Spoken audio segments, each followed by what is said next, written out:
Hablaremos a continuación del Papa Dámaso y de la liturgia grandilocuente. Dámaso fue papa a partir del año 366.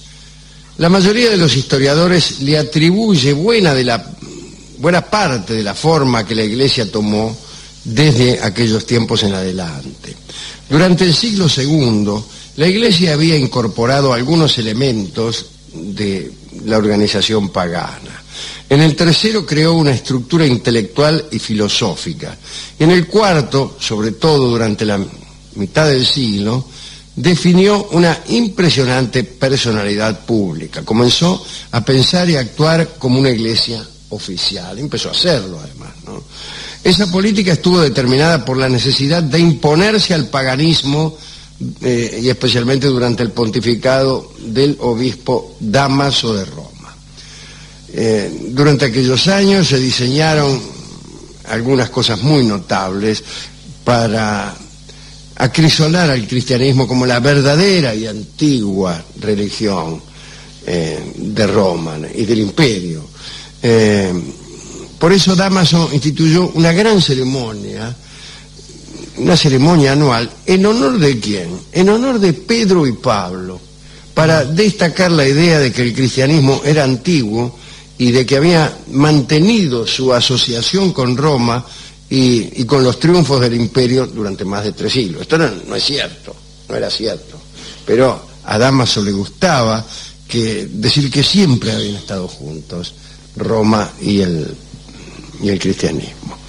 Según arguía Dámaso, los dos santos, Pedro y Pablo, no solo habían asegurado la primacía de Roma sobre Oriente, porque ella era su ciudad adoptiva, sino también que habían demostrado ser protectores de la ciudad más poderosa,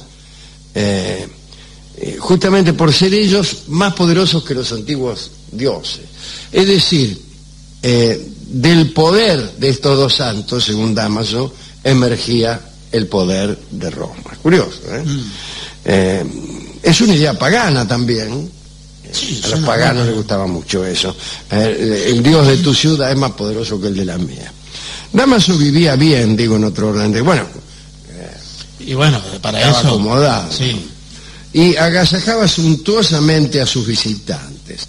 Para ganarse el favor de los nobles romanos que caían a verlo, regalaba obispados, especialmente cuando un funcionario imperial flaqueaba en su fe, dudaba del cristianismo. Entonces, para fortalecerlo, le regalaba un obispado. Ah, qué piola, sí, cualquiera. Claro, soy capaz de convertirme yo. Sí. Y así hizo pie Dámaso entre las grandes familias del imperio tardío, digo, en los últimos años del imperio romano. Y hacía pie con obsequios y también con sobornos. En el año 378, Dámaso celebró un sínodo en la que llamó sublime y sagrada sede apostólica. Fue la primera vez que se usó esa frase, y quedó claro que todos los obispos occidentales debían someterse a Roma. Según parece, Dámaso fue un hombre desprovisto por completo de espiritualidad. Era ordinario como papel de cohete. Para ilustrar esta falencia, sus enemigos decían que se pasaba pellizcando las orejas de las damas. Y bueno, decían también que difundió falsificaciones para realzar la importancia histórica del cristianismo. Así apareció, por ejemplo, una correspondencia notable entre San Pablo y Séneca, que efectivamente eran contemporáneos, pero jamás habían cruzado una palabra. Menos aún Séneca había reconocido las virtudes del cristianismo, tal como figuraba en esa carta. ¿Qué hace San Pablo? La verdad que el cristianismo está bastante bien. Y eran todos inventos de Dámaso. Dicen los cronistas que la mundanidad de los tiempos de Dámaso se reflejó en el atuendo episcopal. Los obispos se vestían como nobles adinerados del imperio. Algunos clérigos destacados detestaban eso.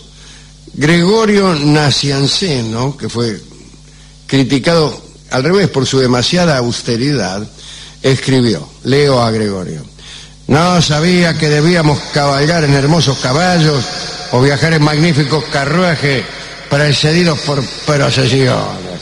Perdonad mi error, decía con ironía, sí. realmente, ¿no? Desde fines del siglo IV se observó una espectacular explosión cromática en las vestimentas. Se cayó una señora y en las colgaduras, las cosas que tenían colgadas. Creció el empleo de vasos de oro, de piletas de mármol para los bautismos y como soportes del agua bendita también. Aparecieron velas y empezaron a aromatizar el incienso.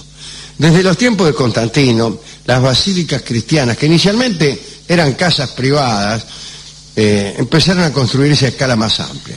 Dámaso desarrolló el clásico tipo romano tardío que podía albergar a miles de personas y revistió los interiores con oro y mosaicos coloreados. Empleó a los principales arquitectos y escultores e inició una tradición de patronazgo papal que duraría más de un milenio. Dámaso hizo todavía más. Le garpó a calígrafos profesionales, encargándoles que produjeran lujosas copias de las escrituras y creasen almanaques eclesiásticos con tablas de Pascua, listas episcopales y otras cosas por el estilo que me imagino yo regalarían en las tintorerías. Otro asunto fundamental fue la latinización de la Iglesia occidental, lo que incluso en Roma inicialmente había sido una entidad de habla griega, ¿no? Dámaso empleó a Jerónimo, un joven erudito, con el fin de que realizara una traducción de los libros religiosos. Y el resultado, que es el que se conoce todavía hoy como la Vulgata, fue la obra estándar, ¿no? Hasta los tiempos de la Reforma. Pero Dámaso también organizó y latinizó la misa, que hasta su tiempo se había rezado en griego. Bueno, fue Dámaso el que la hizo rezar en latín. La estructura fundamental de la misa ya existía a mediados del siglo II. Consistía en lecturas de las memorias de los apóstoles, un sermón, fragmentos del Antiguo Testamento, una plegaria seguida por el beso de la paz y la distribución del Marroco y el agua bendita. Muy bien. Dámaso transformó esta ceremonia, que era sencilla, en otra mucho más extensa y formal, que incluía un elemento de grandiosidad, ¿no? Ahí están los extractos de las escrituras, que eran más extensos, que fueron establecidos con gran prolijidad, se insertaron plegarias con intervalos fijos. De este modo, por ejemplo, Occidente incorporó el Kyrie, el Sanctus, el Gloria y el Credo, la mayoría de los cuales fueron traducidos al latín. La liturgia fue más extensa, más impresionante, menos espontánea. Otra cosa que reguló el pontificado de Dámaso fue el de las procesiones. La frase hay que cuidar la vela porque es lunga la procesión proviene de la época de Dámaso. Data el propósito de todos los cristianos de realizar el viaje a Roma, la peregrinación a Roma. Dámaso fue el primero que abordó la catalogación oficial de los mártires de las catacumbas. Empezó a catalogar mártires. Mártir número 1, fulano. Sí, número 2. Y ordenó también a quienes visitaban las catacumbas un recorrido preciso de los sitios sagrados a los que debía irse acercando por turno, ¿no? Digamos, para terminar, que Dámaso murió, realmente, en el año 388. Se dijo que fue el primero en asumir todos los recursos del ingenio para hacer alabar de cualquier modo a Dios. En otros tiempos, bueno, ya aparecieron nuevos personajes que reformaron convenientemente en la misma liturgia que había creado Dámaso y agregado, como ya hemos contado muchas veces, las bondades del canto, que todavía no habían aparecido, del baile, e incluso también de los artilugios técnicos. Mire usted, un marketing pontificio, sí. Sí, pero también como ha tenido hasta hoy, un marco artístico, un poco pomposo a veces, pero artístico al fin, ¿no? Después de todo, la pintura y la música... Sí, el Museo del Vaticano es una maravilla. Bueno, todo eso, toda esa belleza que se ha creado, proviene evidentemente de una liturgia que la albergaba sin rechazarla por valiosa.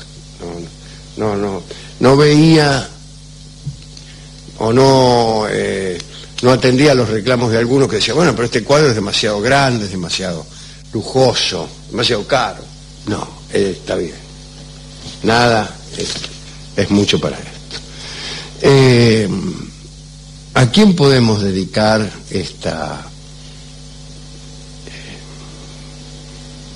recordación del Papa Dámaso? La verdad es que cada vez que recordamos un Papa, elegimos a los peores. Sí, claro. Esa es la verdad, vamos a ser justo y admitir esto. Pero es porque evidentemente es más extravagante, tiene un si es no es de paradoja.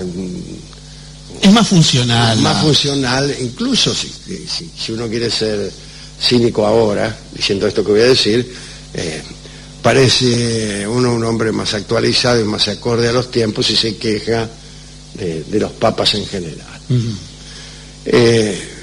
De modo tal que aparecen en nuestra lista de papas tipos que van desde Alejandro VI hasta Julio, y papas que han sido incluso antipapas, otros crueles, otros muy mundanos, otros han sido guerreros, otros han ordenado cruzadas contra los mismos cristianos.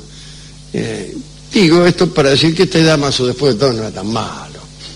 Su máximo pecado fue pellizcarle las orejas a las damas. Bueno, que lo perdonen 100 veces.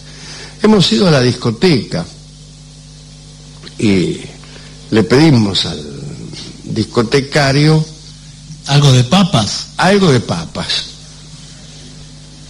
El tipo se puso a pensar y me dijo que en realidad el papas disolutos no había conseguido, no había conocido, pero sí que había un sacristán en la iglesia cerca de la casa de él, sí, que organizaba rifas fraudulentas en las kermeses del colegio. Dice que metía la uña cuando jugaba a la lotería, metía la bolsa y espiaba. Bueno, y después me dio un tango que tiene que ver con la negativa del perdón. Cuando los pecados son tan tremendos